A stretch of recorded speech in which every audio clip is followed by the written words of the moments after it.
오늘 제목을 한번 같이 읽겠습니다. 시작. 삼손과 나의 성령 충만. 대강절 네 번째 주일입니다. 여러분, 정직하게 우리 자신에게 한번 물어봤으면 좋겠습니다. 이제 곧 성탄이 다가오는데 나는 성탄이 기쁘냐?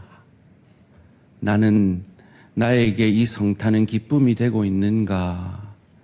한번 우리 자신에게 정직히 물어보았으면 좋겠습니다.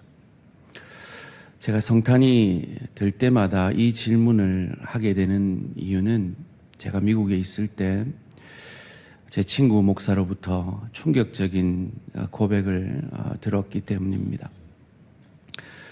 정말 제 가장 친한 친구인데요. 그래서 허물없이 속내를 나누는 친구인데 어느 날 제게 성탄이 다가오는 어느 날 제게 전화를 해서 성곤아, 나는 성탄이 다가오는데 전혀 기쁘지가 않다.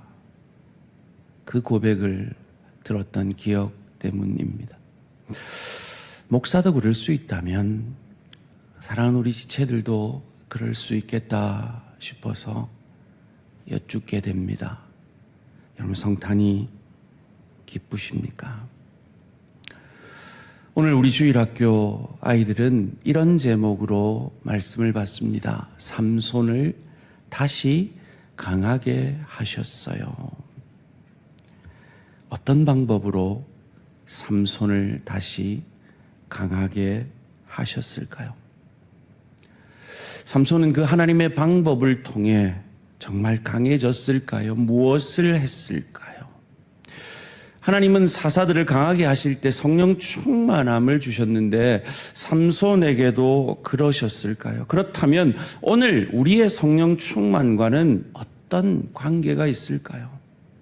그리고 이 삼손의 삶을 통해서 우리는 무엇을 배울 수가 있을까요? 그리고 어떻게 하면 우리도 삼손처럼 다시 강하게 될 수 있을까요? 오늘 말씀을 통해 이 질문에 답해 보고자 합니다.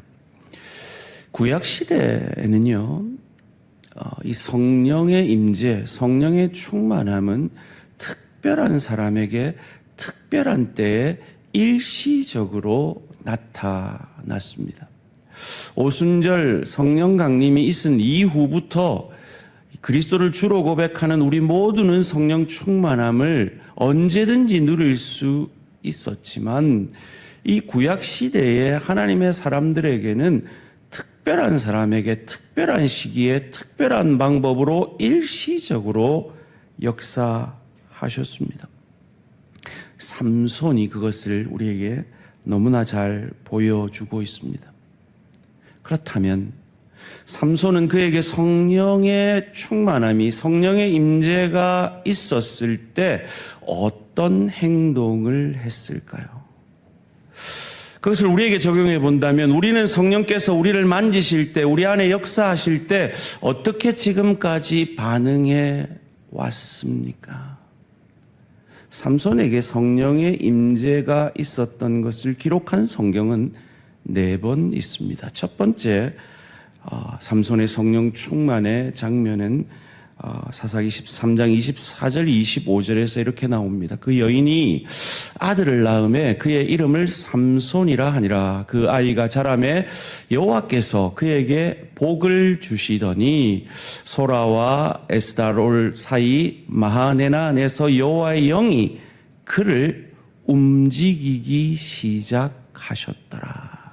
여러분, 성령 충만은, 성령의 임재는 복이라고 말씀하고 있습니다. 그리고 그가 그 성령 충만함으로 움직이기 시작했다라고 말합니다.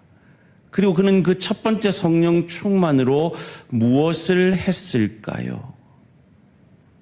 여자를 쫓아 결혼하겠다고 쫄랐습니다. 그것도 유대인에게는 금하여진 이방 여인을 말이죠. 사사기 14장 1절 2절 말씀입니다. 삼손이 딥나에 내려가서 거기서 블레셋 사람의 딸들 중에서 한 여자를 보고 올라가서 자기 부모에게 말하여 이르되 내가 딥나에서 블레셋 사람의 딸들 중에서 한 여자를 보았사오니 이제 그를 맞이하여 내 아내로 삼게 하소서 하매 성령께서 그에게 역사하셨습니다. 그리고 그는 이방 여인과 결혼하겠다고 부모를 쪼르고 있습니다. 이것이 그에게 첫 번째 성령의 임재가 있었을 때의 모습입니다. 두 번째 삼손에게 성령의 임재가 있었을 때는 사사기 14장 14장 5절 6절에서 나옵니다. 삼손이 그의 부모와 함께 딥나에 내려가 딥나의 포도원에 이른즉 젊은 사자가 그를 보고 소리 지르는지라 여호와의 영이 삼손에게 강하게 임하니 그가 손에 아무것도 없이 그 사자를 염소 새끼를 찢는 것 같이 찢었으나 그는 자기가 행한 일을 부모에게 알리지 아니하였더라. 왜요? 왜 알리지 않습니까? 그는 이 사자를 때려 죽였어야 했습니다. 찢어 죽여서는 안 됩니다. 왜요? 그는 나실인이기 때문에 시체를 만져서는 안 되기 때문이지요.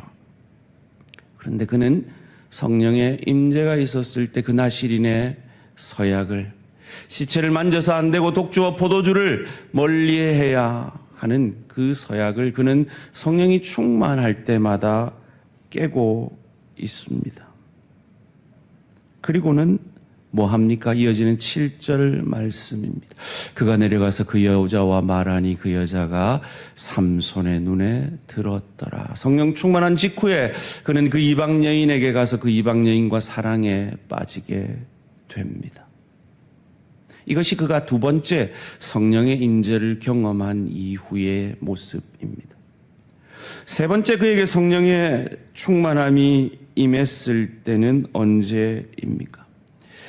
그 여인과 결혼을 하려고 결혼식에서 수수께끼를 냅니다.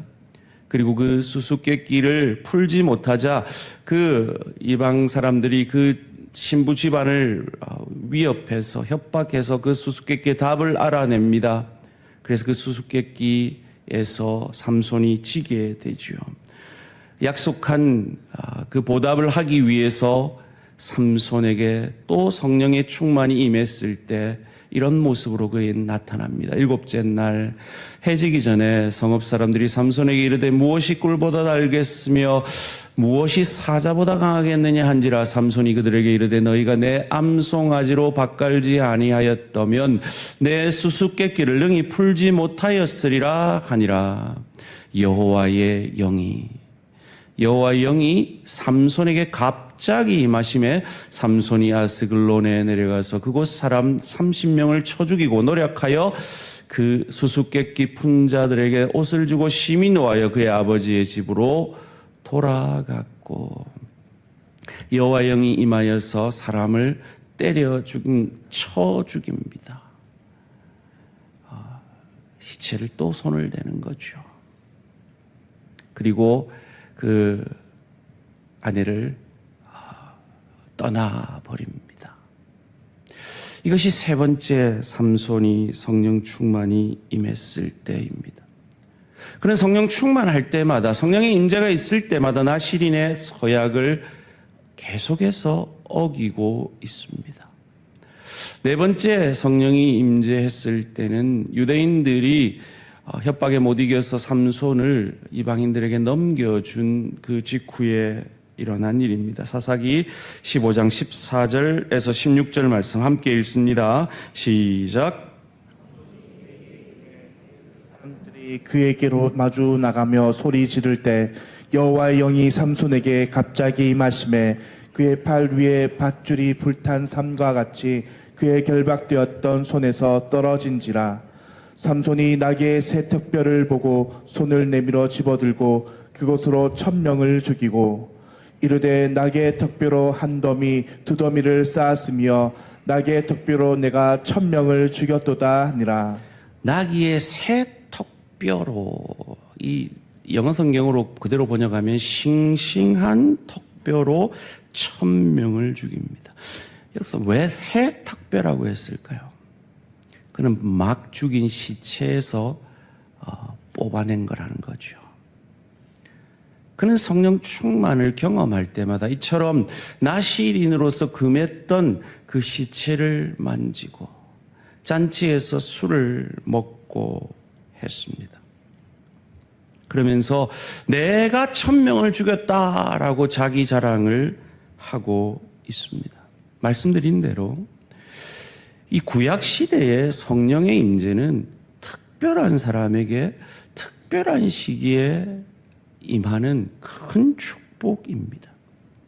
그런데 삼손은 그 큰 축복이 임할 때마다 나시린의 서약을 어기며 자기 감정대로 사는 모습을 보여주고 있습니다. 오늘 혹시 본문의 제목이 뭐였죠? 삼손과 나의 성령 충만. 나는 어떠합니까? 나의 성령 충만은 어떠합니까? 아이고, 목사님, 저한테는 성령의 임재가 일어나서 갑자기 힘이 세진 적이 없는데요. 아니요, 우리 모두는 그 성령의 임재를 경험했기 때문에 이 자리에 계신 겁니다. 한번 여쭤볼까요? 여러분, 예수를 저주할 자라 아니하고 나의 주로 믿으십니까? 그렇다면 성령의 임재가 여러분에게 있었던 거예요. 왜냐하면 고린도전서 12장 3절이 성령으로 아니하고는 예수를 주시라 할 수 없다 했거든요. 그럼 여러분은 성령의 임재를 경험하신 겁니다. 혹 여러분 말씀 들으시면서 마음이 뜨거워지셨던 적이 기억이 나시죠? 그게 지금이었으면 좋기는 하겠습니다만은 그러면 성령이 임재하신 거예요. 성령으로 아니하고는 절대로 그런 일이 있을 수 없습니다. 여러분 기도하다가 눈물 흘려보신 적 있으시죠? 기도하다가 내가 정말 하나님 뜻대로 살리라 결심했던 적 있으시죠? 그 모든 시간들은 성령이 여러분 안에 역사하셨기 때문에 가능한 것입니다. 저와 여러분이 영안이 어두워서 그렇지 오늘 우리가 이 자리에 건강한 모습으로 앉아 있다는 것은 성령께서 우리를 여러 가지 위험으로부터 보호하시고 인도하셨기 때문에 우리는 여기 이 자리에 앉아 있을 수 있는 겁니다. 여러분의 일생 동안 아플 때 하나님 앞에 기도했을 때 하나님이 치유해 주신 경험이 있으신 분들 여기 많이 계실 겁니다. 도저히 평안할 수 없는 그 상황 속에서 평강을 경험하신 분들이 이 자리에 앉아 계실 겁니다. 여러분의 기도에 신실히 응답하신 그 하나님을 경험한 분이 여기 계실 겁니다. 그렇다면 여러분은 성령의 임재를 경험하신 분들입니다. 그런 우리가 삼손의 성령 충만과 다르냐? 그것을 성경은 우리에게 오늘 묻고 있습니다. 삼손은 그 성령 충만함으로 자기 감정에 충실했고 자기 기분대로 죄악을 범하였습니다. 그 성령 충만을 경험한 직후에 그에게 나타난 역사는 그러했습니다.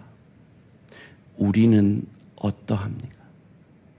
우리에게 여러 가지 여러 모양으로 성령을 선물로 주셨고 성령 충만하게 하셨던 그 주님의 성령의 은혜 앞에 올 한 해 우리의 삶은 삼손과 달랐냐 하는 것입니다.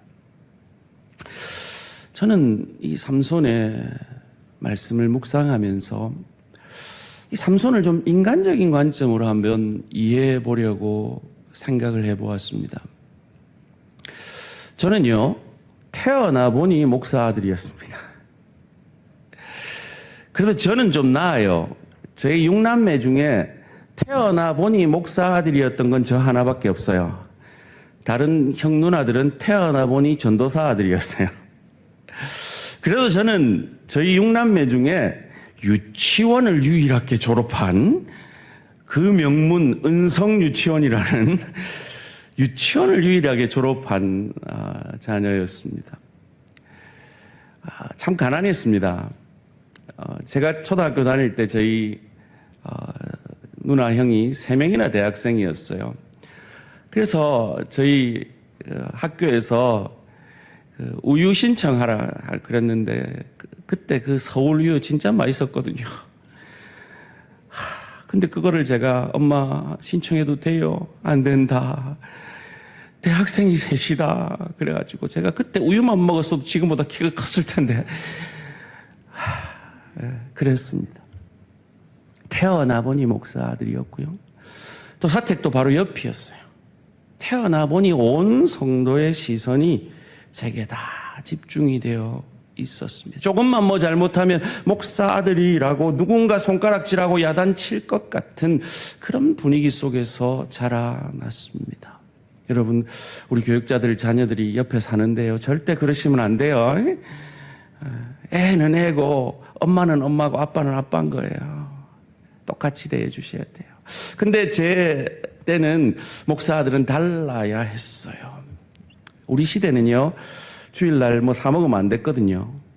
근데 제가 뭐 사먹었다가 그걸 돌려가지고요, 막 우리 사찰 집사님이 목사 아들이 돼가지고 막 저한테 뭐라 하는 거예요. 그래서 제가 듣다가 한 소리 했죠. 장로님 아들은 더 하던데요. 그거는 장로 아들이고 니는 목사 아들이잖아. 뭐 삼손이 그랬다는 거예요. 태어나 보니 나실인이에요. 태어나 보니 나실인이에요. 그 많은 게 있어요. 머리도 못 깎아요. 그 시대 사람들은 포도주를 음료수처럼 마셨거든요. 밥 먹을 때 늘 같이 포도주를 마셨어요. 그런데 그 사람들 다 포도주 마실 때 삼손은 물 마셔야 됐었어요. 어릴 때 그 철저한 단속 가운데, 엄격한 어머니의 그 훈육 가운데 그가 얼마나 외로웠을까. 어쩌면 그래서 그는 블레셋 땅을 좋아했는지 모르겠다라는 생각을 하게 됩니다. 그 철저한 엄격한 그 어머니의 훈육 때문에 그는 쉽게 금방 사랑에 빠지는 금사빠가 되지 않았나 하는 생각을 해보게 됩니다. 블레셋 땅만 가면 친구들과 마음껏 어울려서 그들이 마시던 포도주를 자기도 마실 수 있었으니 그렇게 유혹에 빠지지 않았나 생각을 해봅니다. 한 여인과 사랑에 빠졌는데 수수께끼로 열받아가지고 그 여인을 잃어버린 그때 그 상실감으로 기생의 무릎에 앉아서 위로를 받지 않았나. 인간적으로 생각해 보면 그런 삼손의 입장을 생각해 보게 됩니다. 그런데요, 삼손이 처음부터 포도주를 쉽게 마셨을까요? 삼손이 처음부터 시체의 손을 그렇게 쉽게 댔을까요? 이건요, 여러분한테 질문하면 금방 압니다. 여러분 주일 띄엄띄엄 오시는 분들 중에 처음부터 주일 띄엄띄엄 오신 분들 있어요, 없어요? 없어요. 처음에 주일 빼먹으면요, 간이 콩당콩당 뛰고요, 콩알만 해주고요, 뭐 차에 받쳐 금방 막 사고 날 것 같고요, 막 오만 생각이 다 들어요. 근데 한 주 빠져보니까 괜찮네. 2주 빠져봤는데도 별일 없네. 오히려 잘 되네. 한 3달 빠지니까 전혀 문제 없네. 통계적으로요, 3달만 주일 성수 안 하면요, 마음 상태가 불신자의 마음과 똑같아진대요. 삼손도 그렇게 시작했을 거예요. 절대로 포도주 안 마실 거야 했는데 블레셋 땅에 가서 한번 한 잔 마셔볼까? 힘이 없어질라나? 내 능력이 사라질라나? 그러면서 한 잔 마셔보니까 괜찮거든요. 이건 괜찮은가 보다. 즐기기 시작하는 거죠. 시체도 처음에는 겁났을 거예요. 근데 시체 처음 만졌는데도 턱 빼가지고 1000명 때려 부수네? 능력이 전혀 사라지지 않는 거예요. 괜찮구나. 그러면서 타협했던 거죠. 그런데 그가 타협하지 않았던 딱 한 가지가 있었어요. 그게 뭐였어요? 머리카락이었어요. 그런데요, 타협하기 시작하면요, 결국 무너집니다. 타협하기 시작하면 언젠가는 무너집니다.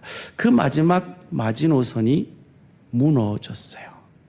아마도 머리 깎이고도 하나님이 힘 그대로 두셨으면 그는 머리 스포츠로 다녔을 거예요. 그게 하나님의 마지노선이었던 거죠. 사랑하는 성도님들, 기억하십시오. 저와 여러분을 향하여서 오래 참으시는 하나님의 저와 여러분을 향한 마지노선이, 한계가, 참으심의 한계가 있음을 기억하시기 바랍니다. 그것이 무너지니 그는 모든 것을 잃어버렸습니다. 우리는 이 삼손과 다릅니까? 그렇다면 왜 하나님은 이 형편없는 삼손에게 4번이나 이 놀라운 성령의 임재를 경험하게 하셨을까요? 보통 사사들에게 이 성령이 임했을 때는 그 사사를 통해 구원하시려고 이 경험을 하게 하셨어요. 그런데 삼손은 다른 케이스예요. 성령의 임재가 없으면 삼손은 죽었을 거예요. 사사 생활뿐만 아니라 살아남지를 못했을 거예요. 오늘 우리가 읽은 성령의 임재가 있었던 그 순간순간마다 그 성령의 임재가 없었다면 그는 잡혀 죽었을 순간이에요. 하나님이 삼손을 불쌍히 여기셔서 그에게 성령의 임재를 경험하게 하신 거죠.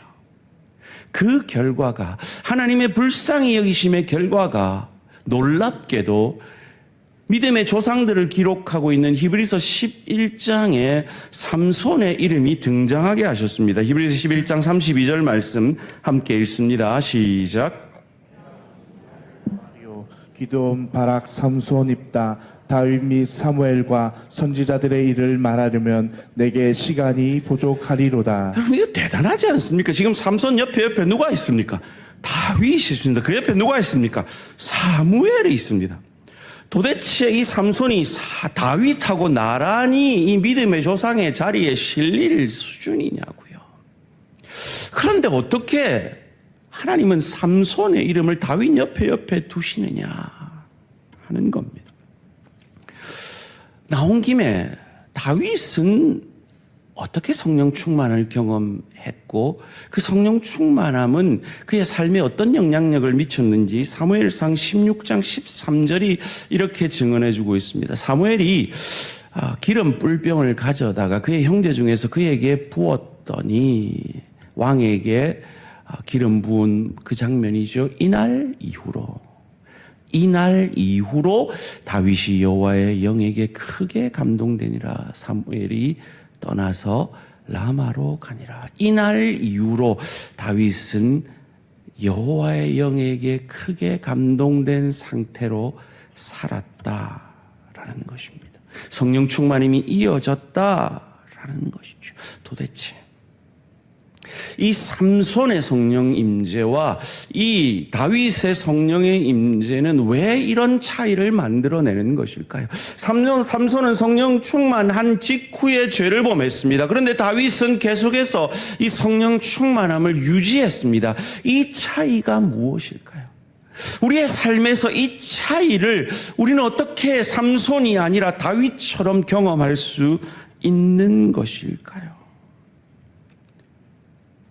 다윗은 기도의 사람이었습니다. 다윗은 시편 150편 중에 73편의 시를 기도와 찬양시로 기록하고 있습니다. 그것만 기록했을까요? 아니요, 실린 게 그 정도라는 거예요. 그건 무슨 말입니까? 그의 전 삶은 찬양과 기도의 삶이었다라는 것이죠. 그런 그도 넘어졌습니다. 밧세바를 간음하였고 우리아를 죽이는 살인죄를 범했습니다. 그래서 나단 선지자가 그에게 와서 정죄했을 때 그가 회개하면서 지은 시가 그 유명한 시편 50편 51편입니다. 그런데 시편 51편에 눈 닦고 찾아봐도 살인이라는 말이 없습니다. 간음이라는 말이 없습니다. 거짓말이라는 말이 없습니다. 그의 죄에 대한 구체적 언급이 없어요. 왜요? 그 모든 죄는 단 하나의 이유 때문에 저질러졌기 때문입니다. 시편 51편 12절 말씀 함께 읽습니다. 시작. 주의 구원의 즐거움을 내게 회복시켜 주시고 자원하는 심령을 주사 나를 붙드소서. 주의 구원의 즐거움이 내게서 떠날 때 그때 우리는 범죄하는 겁니다. 삼손에게는 이것이 없었던 거죠. 여러분, 구원이 무엇입니까? 구원은 내 인생의 주인, 내 인생의 왕이 내가 아니라 나의 죄를 그의 의로우신 피로 십자가에서 죽으시고 부활하심으로 나의 죄값을 대신 치루어 주셔서 우리를 사셔서 우리의 주인이 되어주신, 우리의 왕 되어주신 그 주님의 왕되심을 인정하는 것이 구원입니다. 그 주님의 왕되심의 기쁨이 사라질 때 우리에게 시험이 옵니다. 우리는 범죄할 수밖에 없습니다. 삼손은 그 주님의 왕되심이 없었던 거죠. 그런데 우리가 오늘 읽은 본문, 오늘 우리 주일학교 요절이기도 한데요. 그 본문 속에 그의 믿음이 고백되어지는데 놀랍게도 그 본문에는 지금까지 우리가 살펴봤던 4번의 성령의 임재가 기록되지 않고 있습니다. 사사기 16장 28절에서 30절 말씀입니다. 삼손이 여호와께 부르짖어 이르되 주 여호와여 구하옵나니 나를 생각하옵소서.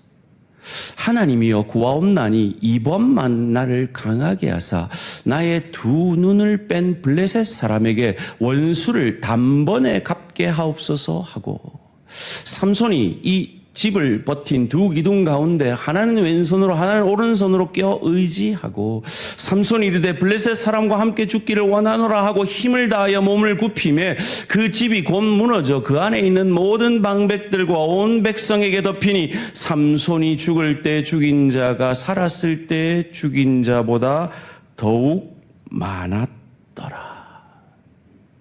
삼손이 잘한 유일한 한 가지 이 일을 기록하고 있는데 성경은 성령의 임재가 있었다라고 기록하지 않고 있습니다. 왜요? 이미 그의 왕되심이 그에게 회복되어 있는 상태였기 때문입니다. 머리가 자랐다라고 기록하고 있죠. 여러분, 머리는요, 머리카락은요, 이 여자들 천주교 보면 예배 드릴 때 머리에 베일을 쓰죠. 그 의미는 내가 주인이 아닙니다. 내 위에 내 남편이 있습니다. 라는 의미의 베일입니다. 그럼 남자들은 왜 안 써죠? 내 위에 하나님이 왕이십니다. 라는 의미로 남자들은 안 쓰는 거예요. 머리카락은 그런 의미에서 하나님의 왕되심을 인정하는 믿음인 겁니다. 그 믿음이 삼손에게 자랐음을 보여주고 있는 것이죠. 여러분, 그 메시지 성경이라고 그 성경을 쓰신 유진 피터슨 목사님이 이런 말씀을 하셨어요. 우리 그리스도인들은 너무 성경에 익숙해가지고 성경을 너무 당연하게 읽고 묵상한다라고요. 여러분, 이 장면이요, 정말 놀라운 기적입니다. 여러분, 생각을 해보세요. 여러분 같으면, 여러분이 블레셋 사람 같으면 지금 삼손이 머리가 1cm가 자라는지 2cm가 자라는지 살펴보겠어요? 안 보겠어요?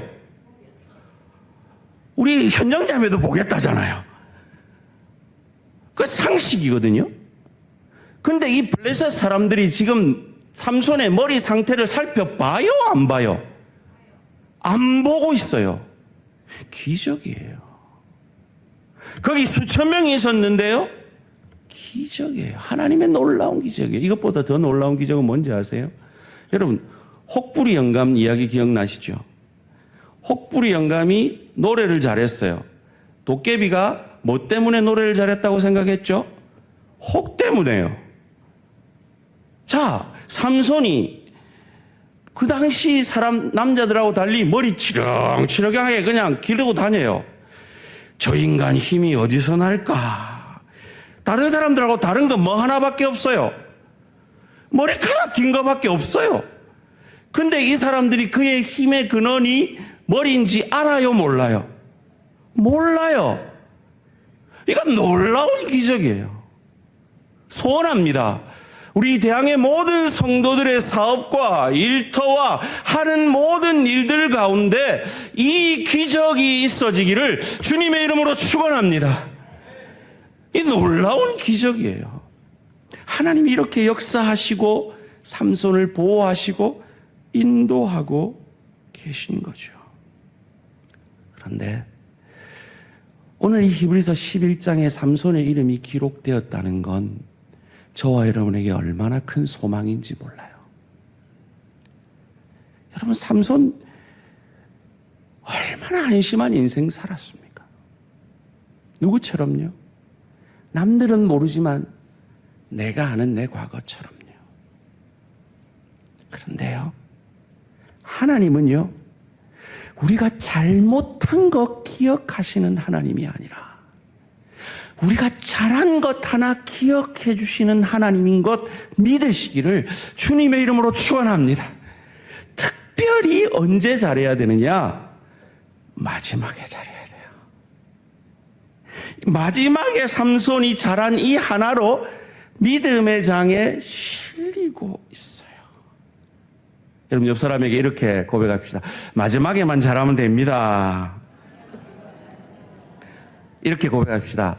지금부터 잘하면 됩니다. 지금부터 머리 잘하면 됩니다. 지금부터 왕 되시면 됩니다. 그럼 마지막에 잘하면 되는데요. 여러분, 하나 질문할게요. 여러분, 언제 마지막을 계획하고 계십니까? 언제 돌아가실 예정이십니까? 계획할 수 없잖아요. 그러니까 오늘 하루를 그 마지막처럼 살아야 하는 거예요.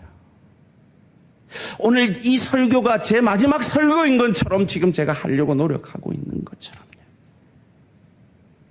우리 언제 하나님 부름받을지 아무도 모르잖아요.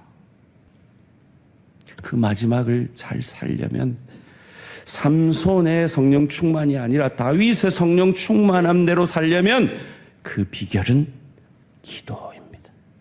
순간순간 기도하셔야 돼요. 성령 충만이 무너질 때마다 기도하셔야 돼요. 성탄의 기쁨이 사라질 때마다 기도하셔야 돼요. 예레미야 33장 3절 함께 한 목소리로 읽습니다. 시작. 너는 내게 부르짖으라. 내가 내게 응답하겠고 내가 알지 못하는 크고 은밀한 일을 내게 보이리라. 기도가 뭡니까? 기도는 우리 하집사님 고백하신 대로 자기를 부인하는 거예요. 나의 왕됨을 부인하고 하나님의 왕되심을 회복하기 위해 하는 게 기도예요. 삼손의 마지막 기도가 그 기도였어요. 자기를 내려놓고 자기 힘이 아니라 하나님의 힘대로 살아가는 인생. 여러분, 방금 제가 뭔 말 했습니까? 한 사람의 평가는 마지막이 중요하다 그랬죠. 그러면 한 해에 하나님이 평가하실 때는 뭐 보실까요? 마지막을 보시겠죠. 그래서 우리 교회가 늦은 비 특세를 하는 거예요. 하나님 앞에 마지막 잘해서 한 해 전체를 칭찬받으시라고 늦은 비 특세를 성탄절 새벽 기도부터 하는 겁니다.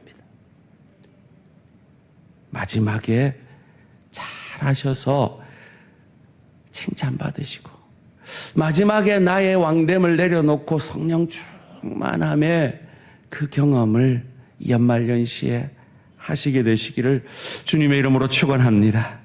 오늘 은퇴자들을 은퇴식을 하는데요. 은퇴는요, 영어로 retire예요. 뭐라고요? retire. re라는 말은요, 다시라는 말이에요. tire는 아시죠? 바퀴. 타이어 다시 갈아 끼고 달리는 게 은퇴예요. 자꾸 은퇴하면 다 아무것도 안 하려고 하시는데요. 아니에요. 우리의 은퇴는 언제예요? 주님 부르시는 그날이에요. 그날까지, 마지막까지 잘 달리시기 바랍니다. 지난 수요일 날 우리 김현수 목사님이 이 특세 잘하는 방법을 가르쳐 주셨어요. 삼겹줄 전략이라고. 나는 특세 나오고 싶은데 도저히 내가 새벽에 깨는 게 자신 없다 싶으신 분은 오늘 예배 마치시고 친한 분들 3명씩 약속을 하세요. 우리 서로 깨워주자. 우리 서로 같이 와서 같이 앉자. 그래서 우리 서로 끝날에 5일 동안 서로 한번 기도해 주자. 제가 오늘 여기서 기도를 하는데 무슨 감동이 드느냐 하면 공약을 하나 해야 되겠다는 감동이 들었어요. 그래서 이 늦은 비 특세 5일 개근하신 분은요, 제 사비로 커피 한 잔 무조건 사드릴 테니까, 거기 카페 가셔서 저 늦은 비 특세 개근자예요. 이러면 종류 상관없이 무조건 한 잔 공짜로 드실 수 있게 해드릴 테니까, 이건 교회 돈 아닙니다. 제 사비로 해드리겠습니다. 제가 카페 바지 사장입니다. 꼭 한번 개근해 보시고, 이때 정말 삼손처럼 하나님 마지막에 내 왕 되어 주십시오. 그래서 이 사람들이 도저히 이해할 수 없는, 머리가 저렇게 치렁치렁한데 비밀을 몰라. 머리가 자라고 있는데 살펴보지도 않아. 그 기적 같은 역사가. 암 환자가 살아나고 오래된 병이 나아지고, 그 병은 안 나았는데 감사가 넘치고 성령으로 충만하고, 도저히 믿을 것 같지 않던 내 남편이 갑자기 나보다 더 믿음이 좋아지고, 내 VIP가 도저히 내 초청 응하지도 않았는데 특세를 나왔는데 그 사람이 왠지 교회를 나와보고 싶다 하는, 이런 놀라운, 우리가 이해할 수 없는 기적이. 그리고 우리 대한교회가 이 빈자리가 차고 넘쳐서 3부, 4부, 5부를 드리는 그런 놀라운 하나님의 은혜 아니고는 설명할 수 없는 그 기적을 경험하는 우리 대한공동체 되어지기를 주님의 이름으로 축원합니다. 우리는 그런 특권을 가진 자들입니다. 왜요? 오순절 성령이 임재한 이후에 성령은 특별한 사람에게 특별한 시기에 내리는 것이 아니라 뜻대로 구하면 들으시는 하나님의 선물이기 때문입니다. 요한일서 5장 14절 15절 말씀입니다. 그를 향하여 우리가 가진 바 담대하니 이것이니 그의 뜻대로 무엇을 구하면 들으심이라. 우리가 무엇이든지 구하는 바를 들으시는 줄 안즉 우리가 그에게 구한 그것을 얻은 줄을, 성령 충만을 얻은 줄을, 삼손처럼 머리가 자라 그 능력을 얻은 줄을 또한 알게 되어지는 저와 우리 모든 성도님들 되시기를 주님의 이름으로 축원합니다.